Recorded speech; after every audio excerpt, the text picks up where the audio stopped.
Hello, tips and ह्याक्समा स्वागत छ। आजको यो भिडियोमा चाहिँ हामी नेटफ्लिक्सको कन्टेन्टहरू जस्तै फिल्म्स, टिभी सोज, सिरिजहरू फ्रीमा आफ्नो डेस्कटप अथवा फोनमा कसरी हेर्ने भन्ने तरिकाहरूमा डिस्कस गर्छौँ है।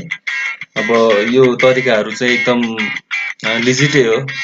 सबै नेटफ्लिक्सको अलमोस्ट सबै कन्टेन्टहरू पाइन्छ है। ल ओके, लेट्स अब सिकौँ न त कसरी हुँदो रहेछ।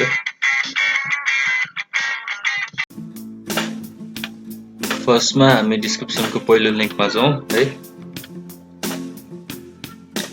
लिङ्क खोलेपछि सिधै हुन्छ watch Netflix content for free कम्प्युटरको लागि हो। यो लियोन फ्लिक्स भन्ने एप्लिकेसन हो।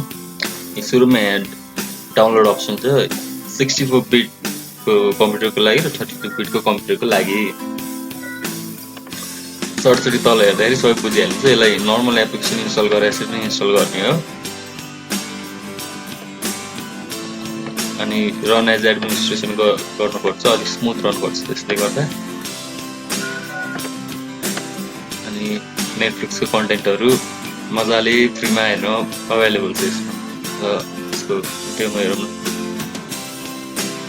मैले डाउनलोड र इन्स्टल गरिसकेको छु। ल ओपन गरेँ मैले यसलाई।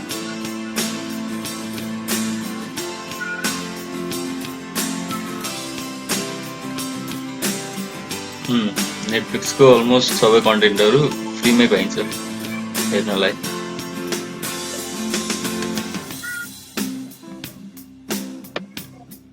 सर्च बार छ, browser, bookmarks, torrent, movies, all movie, TV show, अनि मल्टी ओपन कोर्स वेयर, यस्तो विभिन्न अप्सनहरू छ।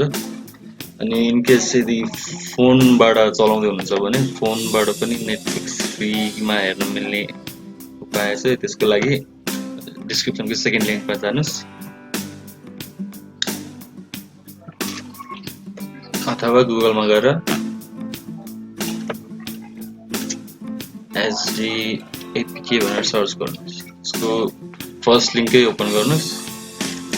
त्यसबाट एप्लिकेसन डाउनलोड गरेर फोनमा नि मजाले फ्रीमा हेर्न मिल्छ है नेटफ्लिक्सको कन्टेन्टहरू। डाउनलोड द एपीके भनेको त्यहाँ डाउनलोड गरेर गर्दा हुन्छ। ल गाइस, यति हो आजको इन्फर्मेसन है। Thank you for your time.